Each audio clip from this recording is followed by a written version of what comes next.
السلام علیکم ورحمۃ اللہ وبرکاتہ۔ سورہ القارعہ۔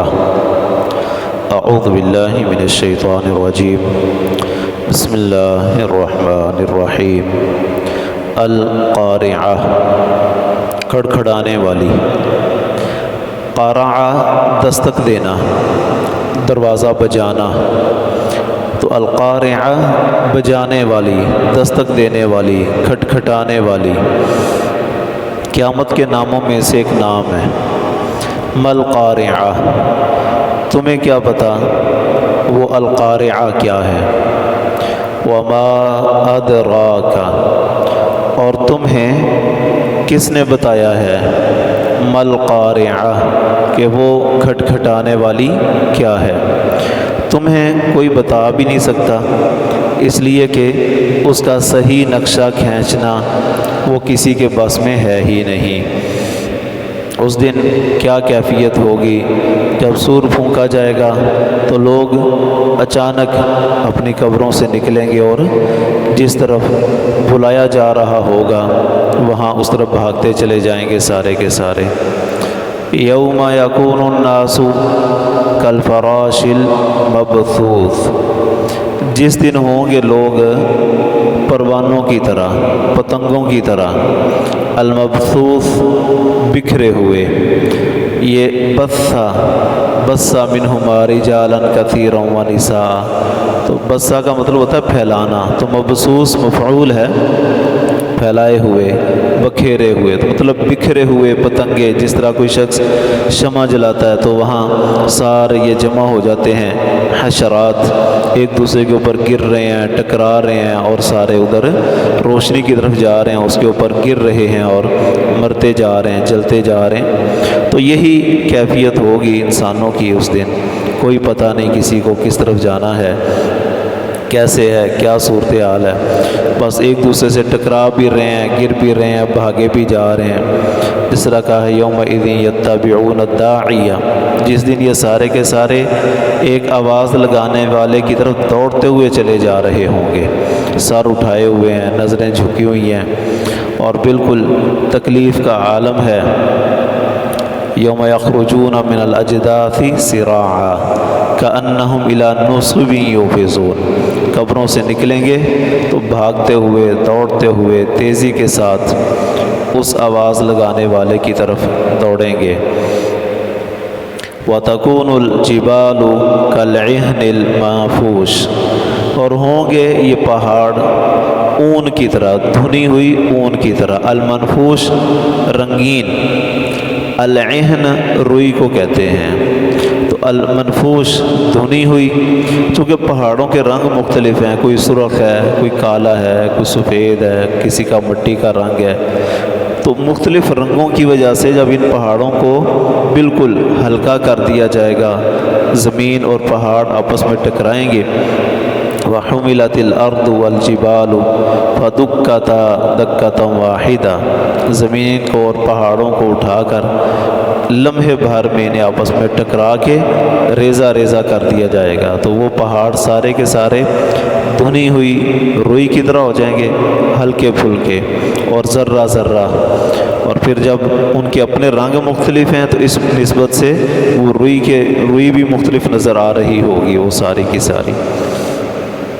فَأَمَّا مَنْ ثَقُلَتْ مَوَازِينُهُ، بس رہا وہ شخص کہ وزنی ہو گئے جس کے پلڑے، موازین میزان کی جمع ہے ترازو، تو یہاں مراد اس کے پلڑے ہیں، جن کے پلڑے بھاری ہو گئے، مراد نیکیوں کے پلڑے، فَهُوَ، تو وہ فِي عِيشَةٍ، زندگی میں ہوگا، راضیہ، ایسی زندگی جو خوشی والی ہے، رضا والی ہے۔ اللہ تعالیٰ کی طرف سے اعلان ہوگا کہ آج کے بعد میں تم پر راضی ہوں، کبھی ناراض نہیں ہوں گا۔ یہ ان لوگوں کے لیے ہوگا جن کے نیکیوں کے میزان بھاری ہو گئے۔ تو نیکیوں کے میزان بھاری کرنے والے اعمال، ان میں ذکر اذکار ہیں، اس طرح جہاد ہے، جہاد کی سواری کی حفاظت کرنا، پالنا، اور بھی بڑے اعمال ہیں جو میزان کو بھاری کرنے والے ہیں۔ تو اعمال کا تولا جانا قیامت کے دن یہ بھی ایمان کا حصہ ہے۔ بہت سارے لوگ اس کا انکار کرتے رہے ہیں، جبکہ قرآن مجید میں کئی مقامات پر اس کا ذکر ہے۔ وَنَزَعُ الْمَوَازِينَ الْقِسْطَ لِيَوْمِ الْقِيَامَةِ اور وَالْوَزْنُ يَوْمَئِذٍ الْحَقُّ۔ اسی طرح یہاں بھی ہے ثقل موازین کا ذکر ہے کہ میزان ترازو بھاری ہوں گے۔ وَأَمَّا مَنْ خَفَّتْ مَوَازِينُهُ اور رہا وہ شخص کہ ہلکے ہو گئے جس کے پلڑے، نیکیوں کا پلڑا اس کا ہلکا ہو گیا، گناہوں کا بھاری ہو گیا۔ فَأُمُّهُ ہاویہ تو اس کا ٹھکانہ ہاویہ ہے۔ تو ٹھکانے کو امن سے ذکر کیا ہے، تعبیر کیا ہے۔ جس طرح ماں اپنے بچے کو گود میں لے لیتی ہے، اسی طرح وہ ہاویہ وہ بھی ان لوگوں کو اپنے اندر سمو لے گی اور جانے نہیں دے گی کہیں پر۔ تو ہاویہ ہوا یہوی سے ہے گر جانا، ہاویہ یا ہوا گرنا کسی چیز میں۔ گڑھا یہاں معنی خود بخود نکل رہا ہے کہ گڑھے میں ہی بندہ گرتا ہے، تو وہ گڑھا ہوگا بہت ہی گہرا گڑھا، اور اس کے اندر پھر کئی منزلیں ہوں گی، اور اپنے اعمال کے اعتبار سے وہ مختلف منزلوں میں ہوں گے، کوئی اوپر کی منزل میں، کوئی درمیان میں، کوئی بالکل پیندے میں ہوں گے نیچے جہاں سے آگ جل رہی ہے۔ وَمَا أَدْرَاكَ مَا هِيَ اور تمہیں کس نے بتایا ہے کہ وہ گڑھا کیا ہے؟ نار آگ ہے، حامیہ سخت گرم، انتہائی شدت کی آگ۔ پہلے تو اس گڑھے میں گرنا جو کہ نہایت تاریک اور بڑا ہی گہرا گڑھا ہے، یہ بھی ایک عذاب ہے۔ اور پھر جب اس میں آگ جل رہی ہو، اور آگ بھی بڑی ہی شدید آگ ہو، جس کے بارے میں نبی صلی اللہ علیہ وسلم نے فرمایا ہے کہ تم لوگ جہنم کی آگ کی استطاعت نہیں رکھتے اس کو برداشت کرنے کی، اس لیے کہ وہ اس دنیا کی آگ سے 69 درجے اس کو زیادہ گرم کیا گیا ہے۔ صحابی کہتے ہیں کانت لکافیتن دنیا والی آگ کے برابر بھی ہوتی تو تب بھی کافی تھی، وہ تو اس سے پھر 69 درجے زیادہ ہے۔ اور جب وہ آگ خود کہہ رہی ہے اشتاقت النار الی ربہا اکل بعضی بعضا، حدیث میں ہے کہ اس آگ نے اللہ تعالیٰ کے سامنے درخواست پیش کی کہ میرے اندر اب آگ کی شدت بہت زیادہ ہو گئی ہے، تپش اور حرارت بہت ہو گئی ہے، حتیٰ کہ اب آگ آپس میں ایک دوسرے کو کھائے جا رہی ہے۔ فآذن لہا بنفسین تو اللہ تعالیٰ نے 2 سانس لینے کی اجازت دی تھی، سخت گرمی اور سخت سردی، یہ جہنم کے 2 سانس ہیں۔ تو یہاں اگر اس کے سانس جو وہ بھی ظاہر ہے ہم تک اس کا کچھ حصہ یہاں دنیا میں پہنچتا ہے گرمی کا، بڑے بڑے شدید گرم علاقے بھی موجود ہیں، تو یہاں پر گرمی جو ہے وہ ناقابل برداشت ہوتی ہے۔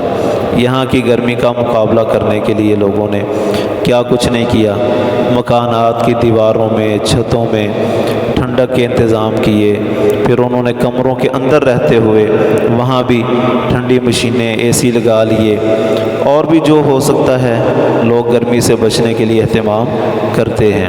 تو یہ ابھی اس کی صرف ایک سانس ہے، جہنم کا ایک سانس۔